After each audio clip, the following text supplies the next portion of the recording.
الحمدللہ، اللہ تعالیٰ کا لاکھ لاکھ شکر ہے کہ مالک الملک نے اپنی یاد کی توفیق اور موقع عطا فرمایا۔ لاکھوں اور کروڑوں درود حضرت محمد مصطفیٰ صلی اللہ علیہ وآلہ وسلم پر، جن کے طفیل مالک الملک نے یہ مہربانی عطا فرمائی۔ سامعین کرام، اللہ تعالیٰ نے قرآن پاک میں ارشاد فرمایا، اعوذ باللہ من الشیطان الرجیم، بسم اللہ الرحمن الرحیم۔ اور جو لوگ تم میں سے مر جائیں اور ان کی بیویاں رہ جائیں، وہ ان کے لیے وصیت کر کے جائیں کہ ان کی بیویوں کو 1 سال تک گھر سے نہ نکالا جائے، اور اگر وہ خود اپنی مرضی سے جانا چاہیں تو اس کا تم پر اس کا کوئی مواخذہ نہیں کہ وہ جو اپنے معاملات میں مناسب طور پر کریں۔ اللہ تعالیٰ غالب حکمت والا ہے، اور جن کو طلاق دی جاتی ہے ان کے لیے مناسب طور پر نان و نفقہ ہے، یہ متقیوں پر واجب ہے۔ اور اللہ تعالیٰ اس طرح بیان کرتا ہے تمہارے لیے اپنی آیات کو تاکہ تم سمجھ جاؤ۔ اس سے پہلے آپ نے وضاحت سے حقوق اور فرائض کے متعلق اللہ تعالیٰ کی ہدایات سنی، اور آخری ہدایت شوہر اور بیوی کے حقوق و فرائض کے متعلق تھیں،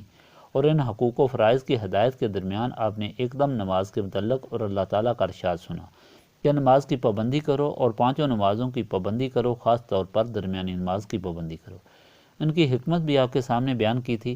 کہ یہ حقوق و فرائض مالک الملک نے وضاحت کے ساتھ اس لیے بیان فرمائے کہ یہ خوشحال اور امن والے معاشرے کی بنیاد ہیں۔ جس معاشرے میں حقوق اور فرائض کا خیال رکھا جائے وہی امن اور خوشحالی کا گہوارہ ہوتا ہے، اور اس کا سب سے زیادہ اور دار و مدار بیوی اور خامند کے تعلقات پر ہے۔ اگر بیوی اور خامند کے تعلقات صحیح ہوں تو آگے آنے والی نسل بھی بہتر ہوتی ہے۔ اس کے ساتھ ایک دم نماز کا حکم آ جانا یہ بات ثابت کرتا ہے کہ جس طرح حقوق اور فرائض کی ادائیگی نسل انسانی پر اثر انداز ہوتی ہے،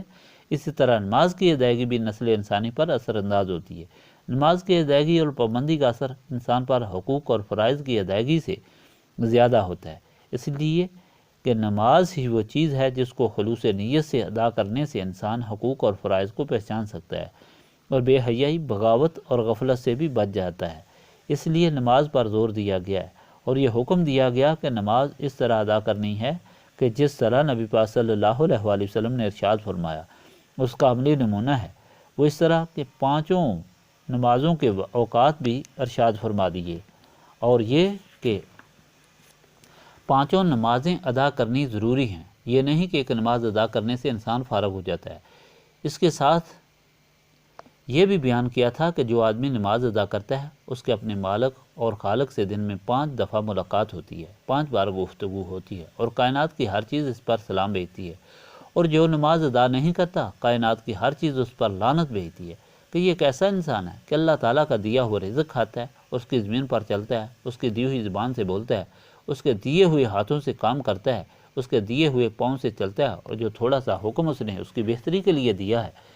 اسے وہ نہیں مانتا۔ قیامت کے دن سب سے پہلے نماز کی پرستش ہوگی، اس لیے کہ نماز نسل انسانی کی بہتری اور اچھائی کے لیے انتہائی ضروری ہے۔ وہی اس کی جان ہے، اس کے ایمان اور اللہ تعالیٰ اور رسول کریم صلی اللہ علیہ وآلہ وسلم کی تابعداری کی محافظ ہے۔ اللہ تعالیٰ نے اس ارشاد پاک کے بعد پھر انہی حقوق اور فرائض سے متعلق ہدایات کا سلسلہ شروع فرمایا، اور یہ ہدایت فرما دی گئی کہ جو بھی تم میں سے مر جائے وہ اپنی بیوی کے لیے وصیت کر جائے۔ جب نبی پاک صلی اللہ علیہ وآلہ وسلم مکہ معظمہ سے مدینہ منورہ کی طرف ہجرت فرمائی تو حضرت پاک صلی اللہ علیہ وآلہ وسلم کے غلام جندہ بن ضمیری طائف میں رہتے تھے۔ انہیں پتہ چلا کہ ہمارے آقا مولا صلی اللہ علیہ وآلہ وسلم ہجرت کر کے مدینہ پاک تشریف لے گئے ہیں، تو وہ فوراً وہ بھی سنت ادا کرنے کے لیے ماں اپنے بچوں کے مدینہ شریف کی طرف چل پڑے، اور راستے میں یا وہاں پہنچ کر ان کی وفات ہو گئی۔ وہ بہت مالدار آدمی تھے، ان کا بہت سا مال تھا۔ اب یہ سوال پیدا ہوا کہ ان کے مال کے متعلق کیا حکم ہے۔ اس وقت پھر یہ ارشاد پاک نازل ہوا، اور نبی پاک صلی اللہ علیہ وآلہ وسلم نے اس کے مطابق حکم فرمایا۔ آپ پہلے سن چکے ہیں کہ جس عورت کا خاوند مر جائے یا اس کو طلاق ہو جائے تو اسے پورے 4 مہینے اور 10 دن تک اپنے آپ کو روک کر رکھنا ہے، لیکن یہاں یہ حکم ہوا ہے کہ مرنے والا بیوی کے نان و نفقہ اور رہائش کے ضمن میں 1 سال کے لیے وصیت کر کے جائے۔ بات دراصل یہ تھی کہ عربوں میں یہ رواج تھا کہ جب ان کے خاندان میں کوئی عورت بیوہ ہو جاتی تو وہ اس کو بے غیرتی سمجھتے تھے، کہ کوئی عورت ان کے گھر سے نکل کر دوسرے گھر میں چلی جائے، اس لیے اسے قید رکھتے تھے اور پابند رکھتے تھے اور وہیں وہ زندگی گزارتی تھی۔ یہ ایک طرح سے بہت بڑا ظلم تھا۔ اللہ تعالیٰ اپنی مخلوق کی بہتری چاہتا ہے اور اس بہتری کے لیے مالک الملک نے ہدایتیں بھی عطا فرمائیں، لیکن ہدایتیں اس طریقے سے عطا فرمائیں کہ وہ روب عمل ہو سکیں۔ بتدریج حکم نازل ہوتے رہے، جس طرح آپ کو معلوم ہے کہ قرآن پاک ایک بار ہی آسمان پر نازل ہوا اور پھر 23 سال میں نبی پاک صلی اللہ علیہ وآلہ وسلم کے قلب اطہر پر آہستہ آہستہ نازل ہوا۔ جس طرح حالات کے مطابق ضرورت پڑتی گئی، اس طرح قرآن پاک کی آیات نازل ہوتی رہیں۔ اس ارشاد پاک میں بھی پہلے ان کو یہ سمجھایا گیا کہ تم عورتوں پر ظلم نہ کرو، انہیں 1 سال تک اپنے گھروں میں رہنے کی جگہ دو، کھانا پینا دو، اور پھر 1 سال کے بعد وہ جس طرح چاہیں کریں۔ اگر وہ نکلنا چاہیں تو ان پر پابندی نہ لگاؤ، اور اگر انہیں طلاق بھی دے دو تو انہیں اچھے طریقے سے مہر اور کپڑے دے کر رخصت کرو، تاکہ ناراضگی اور خفگی پیدا نہ ہو۔ اگر تمہاری بیوی اور خامن والا رشتہ ٹوٹ گیا ہے تو بہن بھائی والا رشتہ تو باقی ہے کہ تم مسلمان ہو اور وہ بھی مسلمان ہے، تاکہ تمہاری وجہ سے تمہارے خاندانوں میں دشمنی نہ پیدا ہو جائے اور فساد کی بنیاد نہ پڑے۔ حکم ہوا کہ 1 سال تک رکھا جائے، لیکن کچھ عرصہ بعد جب لوگ اس بات کے عادی ہوئے اور 1 سال تک انہوں نے گوارا کر لیا تو پھر یہ حکم ہوا کہ عورت کی پابندی صرف 4 مہینے اور 10 دن تک ہے، اس کے بعد وہ پھر آزاد ہے۔ یہ پابندی اس لیے رکھی گئی کہ جس طرح پہلے آپ کو بتایا گیا ہے کہ پہلی بات تو یہ تھی کہ وہ ازواجی زندگی کی اہمیت کو ظاہر کرے اور غم کا اظہار کرے، دوسرا یہ کہ اگر اس کے پیٹ میں اگر کوئی بچہ ہے تو اس کا نسب صحیح طور پر متعین ہو جائے۔ اس مدت کے دوران نان و نفقہ بھی الواحقین پر واجب ہے۔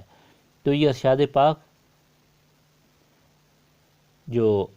ابھی آپ کو سنایا ہے، یہ ارشاد پاک دوسرے ارشاد پاک سے جو بتدریج نازل ہوا منسوخ ہو گیا۔ اس طرح یہ ارشاد پاک کہ انہیں 1 سال تک نان و نفقہ دو، 1 سال تک گھر میں رکھو، پھر دوسرا ارشاد پاک جو میراث کے متعلق آیا وہ بھی منسوخ ہوا کہ اگر خامند مر جائے تو باقاعدہ عورت پھر اس کی مالک ہو جاتی ہے، اور اللہ تعالیٰ کے حکم کے مطابق متوفی کی جائیداد سے اس کا جتنا حصہ بنتا ہے وہ حصہ اسے باقاعدہ طور پر دیا جاتا ہے۔ یہ نہیں کہ وہ وہاں سے چلی جائے اور در بدر کی ٹھوکریں کھاتی پھرے۔ اللہ تعالیٰ یہ سارے ارشاد بیان کرنے کے بعد فرماتا ہے کہ دیکھو اللہ تعالیٰ تمہارے لیے کس طرح اپنی ہدایتیں کھول کھول کر بیان کرتا ہے، بڑی وضاحت سے، بڑی باریکی سے، بڑی تفصیل سے ایک ایک بات بیان فرماتا ہے۔ یہ ہدایات اس بات کا ثبوت ہیں کہ اللہ تعالیٰ اپنی مخلوق سے کتنی محبت کرتا ہے اور اپنی مخلوق کی کتنی بہتری چاہتا ہے، مخلوق کی کتنی اچھائی چاہتا ہے کہ کسی مقام پر بھی وہ غلطی نہ کریں اور انہیں دنیا اور آخرت میں نقصان نہ پہنچے، ہر طرح کی تکلیف اور مصیبت سے بچ کر امن اور خوشی سے دنیا میں زندگی گزاریں اور سلامتی ایمان سے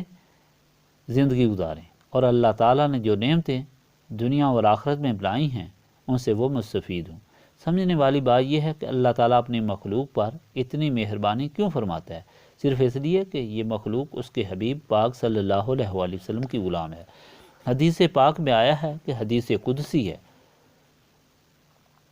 اللہ تعالیٰ نے فرمایا کہ اگر میں آپ صلی اللہ علیہ وآلہ وسلم کو نہ پیدا کرتا تو ساری کائنات کو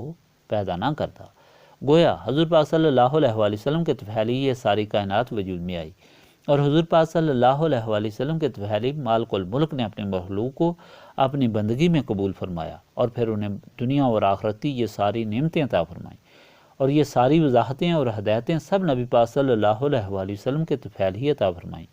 اور حضور پاک صلی اللہ علیہ وآلہ وسلم کی زبان مبارک سے ہی لوگوں کو اس کا درس بھی دیا، اسے سکھایا بھی، سمجھایا بھی اور اس پر عمل بھی کرایا، اور پھر حضور پاک صلی اللہ علیہ وآلہ وسلم کو وہ نور بھی عطا فرمایا جیسے اپنے مخلوق کے قلوب کو پاک اور صاف بھی فرمایا اور شیطان اور نفس سے آزاد بھی کرایا۔ معلوم یہ ہوا کہ نبی پاک صلی اللہ علیہ وآلہ وسلم کی غلامی ہی اللہ تعالیٰ کے قرب اور بندگی کا ذریعہ اور مقصد حیات ہے۔ اب یہ غلامی کس طرح ہو سکتی ہے؟ صرف زبانی غلامی کوئی معنی نہیں رکھتی۔ غلامی وہی غلامی ہوتی ہے جو دل و جان سے ہو، دماغ سے ہو، سر کے بالوں سے لے کر پاؤں کے ناخنوں تک ہو۔ یہ ایسا تعلق اور ایسی محبت ہوتی ہے کہ جیسے کہ درمیان اور کوئی محبت اور کوئی خوف نہیں ہوتا۔ ہمیشہ آپ کے سامنے یہ مثال دی جاتی ہے کہ کہ جس طرح بلب کا تعلق پاور ہاؤس سے ہوتا ہے، اگر یہ تعلق صحیح ہو تو اس میں روشنی آتی ہے، لیکن اگر حقیقت سے دیکھا جائے تو یہ نسبت اس بلب کے تعلق سے بھی کہیں زیادہ پختہ اور مضبوط ہوتی ہے کہ اگر اس کے درمیان کوئی چیز نہ ہو تو یہ قائم ہوتی ہے، اور یہ نسبت ان خوش نصیبوں کو حاصل ہوتی ہے جو اپنے سینوں کو پاک کرتے ہیں اور یاد الہی میں مصروف رہتے ہیں۔ آپ نے بار بار قرآن پاک میں پڑھا ہے اور سنا ہے کہ اللہ تعالیٰ فرماتا ہے کہ اللہ تعالیٰ کی یاد اس کثرت سے کرو کہ تمہیں نجات حاصل ہو۔ نجات کس سے حاصل ہو؟ نجات نفس شیطان کی پیدا کردہ ظلمتوں سے ہو۔ وہ ظلمتیں، وہ تکلیفیں، وہ سیاہی، وہ زنگ، وہ غبار اور وہ آلودگی جو شیطان لا کر انسان کے قلوب میں جمع کرتا ہے،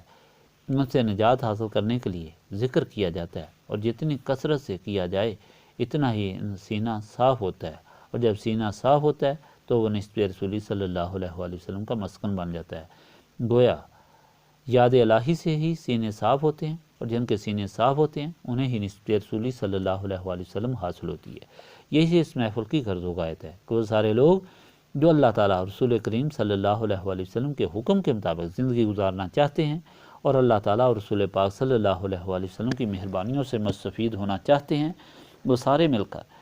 بیٹھیں اور اللہ تعالیٰ کی یاد اس کثرت سے کریں کہ ان کے سینے پاک ہو جائیں اور انہیں نسبت رسولی صلی اللہ علیہ وآلہ وسلم حاصل ہو۔ اس طرح دونوں جہانوں کے غموں سے انہیں نجات حاصل ہو اور دونوں جہانوں کی خوشیاں انہیں حاصل ہوں۔ اللہم صلی علی سیدنا محمد وعلی آلہ وصحابہ صلاۃ تکون لنا امان من کل خوف، لا الہ الا انت سبحانک انی کنت من الظالمین۔ ربنا آتنا فی الدنیا حسنۃ وفی الآخرۃ حسنۃ وقنا عذاب النار۔ استغفر اللہ العظیم الذی لا الہ الا هو الحی القیوم واتوب الیہ۔ استغفر اللہ العظیم الذی لا الہ الا هو الحی القیوم واتوب الیہ۔ استغفر اللہ العظیم الذی لا الہ الا هو الحی القیوم واتوب الیہ۔ ربنا تقبل منا انک انت السمیع العلیم وتب علینا انک انت التواب الرحیم۔